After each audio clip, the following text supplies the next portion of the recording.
이전의 오브젝트들에서는 버퍼와 함께 사용할 수 있는 다양한 오브젝트들을 함께 연결시켜서 봤는데요. 버퍼 오브젝트의 한계점은 램의 사용 공간, 그러니까 매우 많은 양의 오디오 데이터를 재생하고 녹음하려면 램보다는 하드디스크를 사용하는 것이 더 합리적입니다. 램을 많이 사용하게 되면 작업하기 힘들어지거든요. 근데 또 하드디스크의 단점은 램에서 접근하는 것보다 하드디스크에 접근하는 시간이 더 많이 걸립니다. 따라서 사운드의 일부를 메모리에 미리 로드해 놓고 사용할 때가 있는데, 이렇게 하면 하드디스크에 접근하는데 시간을 지연시키지 않고 미리 로드된 사운드를 재생할 수 있습니다. 오늘은 그러한 방법들에서 알아볼 테고요. 오늘의 메인 패치를 보기 전에 어떤 오브젝트들을 보고 가야 하는지 보면, 키, 트리거는 T로도 쓰고요. 스플릿, 팩, 언팩, 팍 이렇게 있는데 아마 메인 패치에서는 팩만 나올 텐데요. 이렇게 같이 설명하면 좋은 오브젝트들이라 같이 추가를 했고요. 그다음에 게이트, 랜덤 이렇게 있습니다. 오늘 좀 많네요. 새로운 패치를 열어보도록 하겠습니다. 키 오브젝트는 제가 누르는 자판에, 컴퓨터 자판에 아스키 코드 넘버를 보냅니다. 그래서 이 자판을 가지고 조종을 할 수 있는 거죠. 만약에 제가 지금 1번 자판을 누를 거예요. 숫자 1번. 그러면은 아스키 코드 넘버로 49를 받네요. 2번은 50, 51, 52, 53, 54, 55 이렇게 쭉 각 모든 자판에 이런 아스키 넘버가 있어요. 그래서 이것을 재밌게 사용하는 것은 셀 49, 50 해볼게요. 하고 아스키 코드가 49로 했을 때 셀이 매치가 되겠죠? 50 하면 50이랑 연결이 되고, 지금 1번, 2번입니다. 메시지 박스로 1, 0을 해주고 49일 땐 1, 50일 땐 0을 하면 톡을 한번 연결해 볼게요. 그러면 49일 때 1이 나오니까 제가 자판을 1번을 누르면 49가 나오고 49를 따라서 얘가 뱅을 매치가 됐으니까 여기로 나와서 1번을 누르니까 1은 토글을 켜죠. 근데 2번은 50번이 나오면서 50이랑 맞춘 곳으로 빠져나가서 0을 누르게 되고 0은 토글을 끄게 되죠. 그래서 자판으로 토글을 켜고 끄고를 할 수 있도록 조절을 쉽게 할 수 있습니다. 이 오브젝트를 통해서. 그다음에 트리거를 보도록 하겠습니다. 트리거는 이렇게 길게 써도 되지만 T라고 단축해서 쓸 수도 있습니다. 헬프 창을 열어서 보면 트리거는 위에서 어떤 정보를 주면 원하는 형태의 데이터로 출력을 해줍니다. 그러니까 트리거에 각각 B는 뱅이고요. F는 float, I는 인티저, S는 심볼, L은 리스트의 형태를 주었습니다. 그리고 위의 값에 지금 float 넘버 이렇게 줄 수 있고요. 헬로와 리스트로 하나로 묶여있는 정보들이 있는데요. 이 세 가지 정보의 공통점은 모두 리스트라는 거예요. 그러니까 L이면 L로 빠져나가겠죠? 이것을 눌러도 리스트로 빠져나가고 있고요. 헬로를 눌러도 헬로 빠져나가고 있고요. 숫자를 움직여도 리스트 정보로 빠져나가고 있습니다. 헬로와 1.5, 0.6, 4.7 하나의 리스트로 묶인 메시지 박스는 이 두 가지의 공통점은 모두 심볼이라는 것입니다. 그래서 둘 다 S, 심볼 속에 이제 출력이 되지만 반대로 숫자 데이터는 심볼 데이터로 나오지 않습니다. 그래서 헬로 해도 심볼 S, 여기 끝에서 두 번째 아웃렛으로 나가고요. 이것도 심볼을 따라 S 나옵니다. 숫자를 한번 움직여보면 심볼에는 반응을 안 하죠. 트리거하고 뱅, 플로트, 인티저, 심볼에는 지금 반응을 안 하고 있어요. 인티저, 정수 부분만 1.5 해보면 정수 부분만 출력이 되고요. 그 다음에 F, 플롯, 소수도 출력을 해주고요. 정수 부분, 소수 부분. 뱅은 어떤 정보를 받던 계속 뱅이 나가고요. 그래서 트리거는 위에서 어떤 정보를 받는 거에 따라 내가 원하는 정보만 출력을 해주는 오브젝트이고요. 이것의 중요한 점은 반응하는 순서입니다. X창을 먼저 열어서 한번 볼게요. 가장 끝인 뱅부터 읽을 거예요. 이렇게 5, 4, 3, 1 읽는 수는 여기 이렇게 반대가 됩니다. 맥스는. 다시 한번 해볼게요. 이런 차례대로 순서로 읽는 게 아니라 100 먼저 읽었고요. 1.5 먼저 읽고 그 다음에 2 읽고 대 읽고 디스 읽고 이런 식으로 순서가 역순입니다. 우리가 생각하는 그런 일반적인 방향이 아니라. 그래서 이제 스플릿은 헬프창을 보면 설정한 사이값 안에 들어가면 왼쪽으로 출력되고 1과 10 사이가 아니다 하면 이쪽으로 출력이 될 것입니다. 그쵸? 지금 이쪽으로 출력이 되고 있어요. 뭐 얘는 지금 인티저지만 정수 박스를 달아놨기 때문에 당연히 정수 부분만 보이고 있고요. 그쵸? 근데 이게 만약에 11 해버리면 여기로 출력이 되죠. 이니셜 값으로 여기로 조절할 수 있어요. 1에서 10이지만 지금은 만약에 20에서 30으로 바꿔볼게요. 그러면 1로 지금 나왔죠. 1이지만 여기로 매치되는 게 아니라 지금은 20과 30의 사이로 바뀐 거예요. 그러니까 스플릿은 일치가 되었을 때 이 값 안에 사이에 들어왔다 싶으면 왼쪽 아웃렛으로 출력해주고요. 이 값 외에 다른 영역의 숫자 값이 들어왔다 싶으면 오른쪽으로 출력을 해주는 오브젝트입니다. 그리고 이제 팩. 이거는 굉장히 유용한 오브젝트인데요. 헬프창을 열어서 볼게요. 각 개별로 떨어진 정보들을 한 리스트로 출력해주는 오브젝트입니다. 팩하고 0, 0.sim 이렇게 되어 있는데 sim은 심볼이고 0은 i로 써도 돼요. 0은 인티저니까 인티저 모양을 빗대어서 0이라고 표시한 건데 i 혹은 0점이면 소수니까 f로 써도 돼요. 뭐 0이나 0점이나 혹은 i나 f나 둘 다 사용 가능합니다. 뭐 이렇게 뭐 있으면 그것에 맞춰서 출력을 해줍니다. 팩 오브젝트를 하면서 중요한 점을 언급하려고 하고 있는데 맥스 오브젝트들에는 모든 인넷에는 빨간색 동그라미와 파란색 동그라미가 있어요. 여기는 빨간색이고 여기는 파란색, 여기는 파란색 동그라미죠.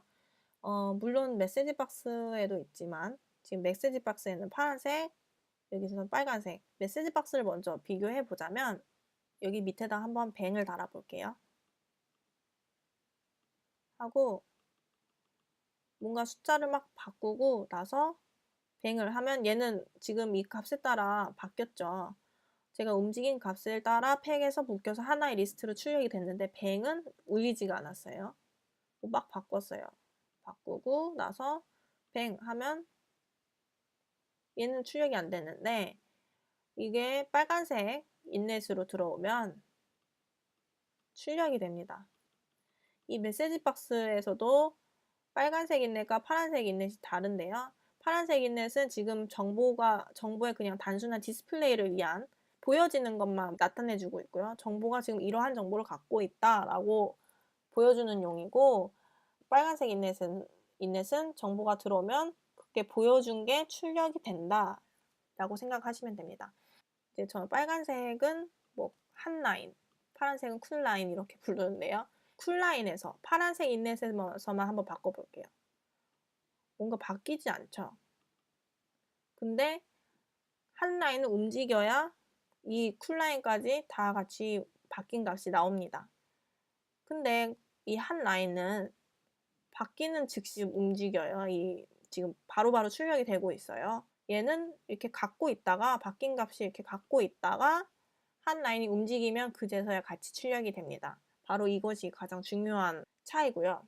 팩과 비슷한 형태로 팍이라는 오브젝트가 있어요.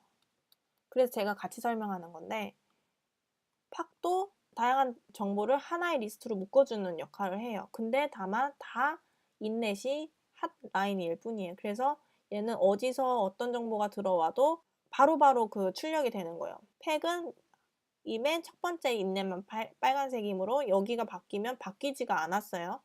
그리고 여기가 움직였을 때 바뀌었는데 팍은 바로바로 지금 출력이 되고 있죠. 그 차이고 이제 언팩은 반대의 개념입니다. 언팩하면 이렇게 하나의 리스트로 묶여 있는 게 내가 설정한 정보에 따라 나눠서 출력을 해줍니다. 정수, 소수, 심볼처럼 이렇게 하나의 리스트를 나눠서 출력을 해주는 오브젝트입니다. 그리고 이제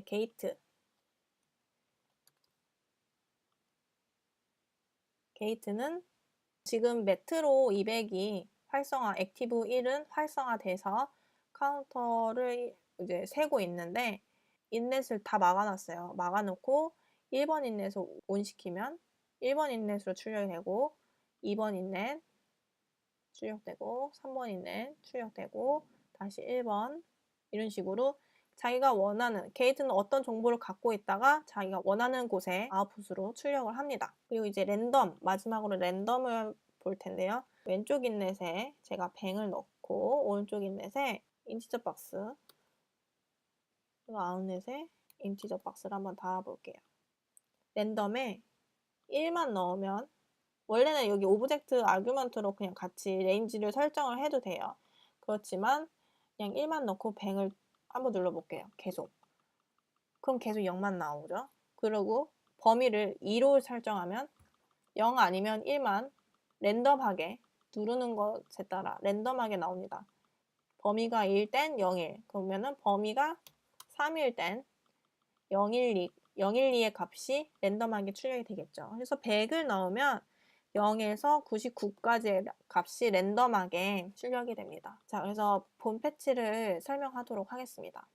오브젝트들을 설명한 것이고요. 이제 본 패치를 보면 이번 튜토리얼의 메인 패치는 SF 플레이와 SF 레코드입니다. 보이는 것처럼 패치에는 버퍼라는 공간이 보이지 않아요. 앞서 말한 것과 같이 램의 사용을 줄이고 하드디스크에 직접 접근하는 오브젝트로 접근할 때 시간 지연이 발생하기 때문에 이런 식으로 프리로드라는 메시지를 줘서 미리 로드해서 사용할 수 있는 오브젝트입니다. 먼저 레코드 부분을 먼저 볼게요. 오픈을 눌러서 녹음을 해볼게요. 하고 일단 켜야겠죠? 켜고 녹음을 한번 해볼게요. 녹음했습니다. 녹음을 끄고 한번 녹음이 제대로 됐는지 들어볼게요.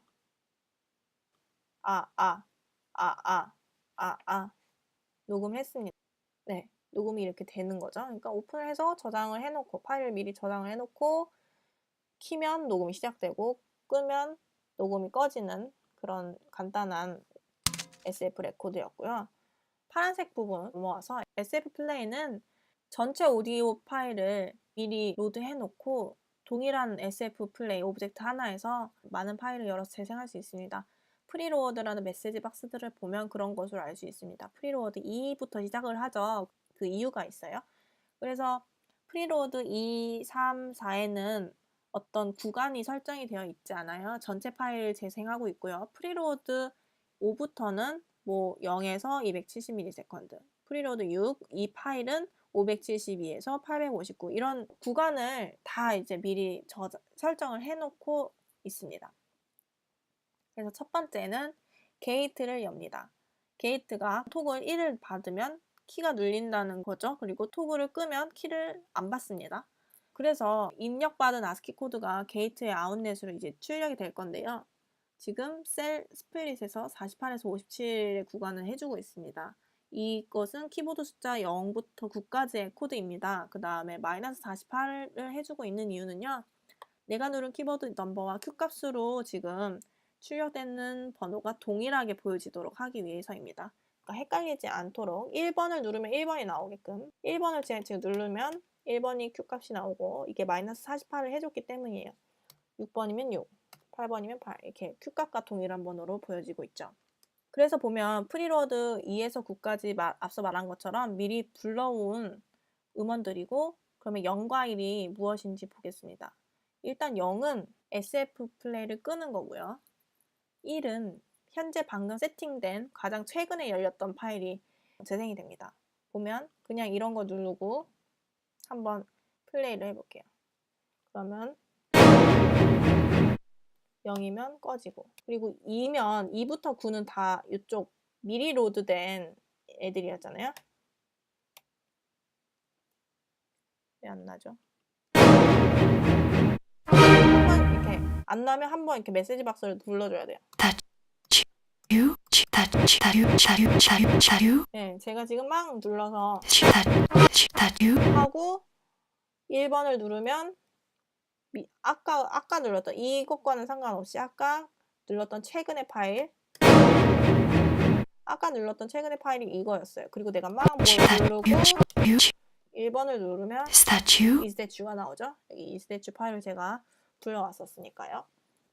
0은 끄는 것이고요. 해서 프리로어드에는 이런 구간을 설정을 해줬잖아요. 물론 이렇게 구간이 없는 전체 파일을 하면 쉽겠지만 뭐 다음에 사용할 때는 내가 원하는 구간을 찾고 싶다 하면은 시크 메시지를 보내서 스타트 타임과 엔드 타임을 찾을 수 있습니다. 현재 파일인 걸로 그냥 1번은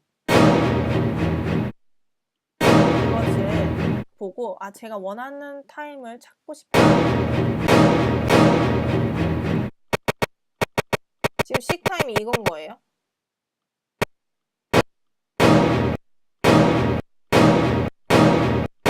네, 지금 이 파일에 제가 원하는 타임을 한번 조절을 했어요. 그래서 스타트 타임과 엔드 타임을 조절하면 원하는 부분을 찾아낼 수 있고, 그 다음에 프리로어드 메시지로 Q값, 그 다음에는 10번이 되겠죠.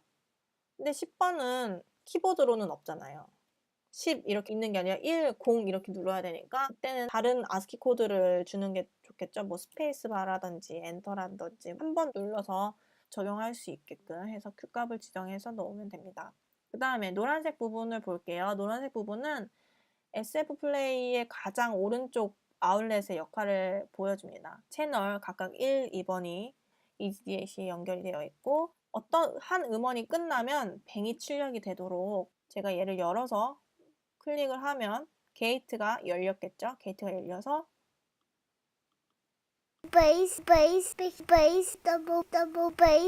어떤 구간이 계속 지금 끊기지 않고 이게 계속 돌고 있는 거예요.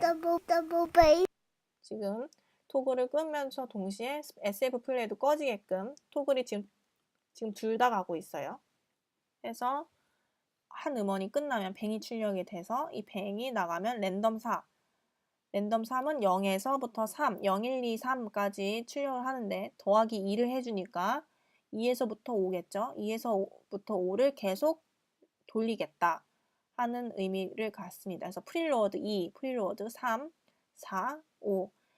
0과 1은 0은 오프고요. 1은 현재 파일이 재생되는 거니까 제외를 한 거예요. 그래서 프리로어드 2부터 5까지의 랜덤이 끊임없이 돌도록 한 음원이 끝나면 뱅을 쳐서 새로운 번호가 나오고 한 음원이 끝나면 뱅을 쳐서 새로운 번호가 나와 이게 랜덤으로 막 돌아가는 구성입니다. 한번 다시 들어볼게요.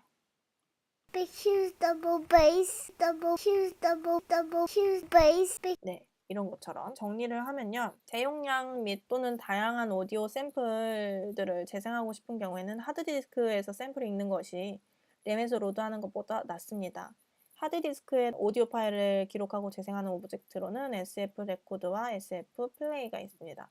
SF 플레이 오브젝트에서는 많은 오디오 파일을 한 번에 열 수 있고 프리로드 메시지를 사용해서 이제 특정 파일이나 파일의 어떤 구간을 재생하도록 미리 Q번호를 줄 수 있습니다.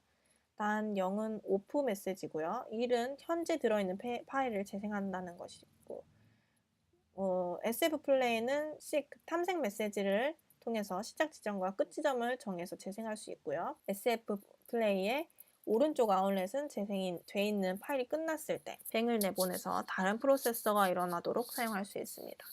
이 정도로 해서 이번 단원을 마치도록 하겠습니다. 감사합니다.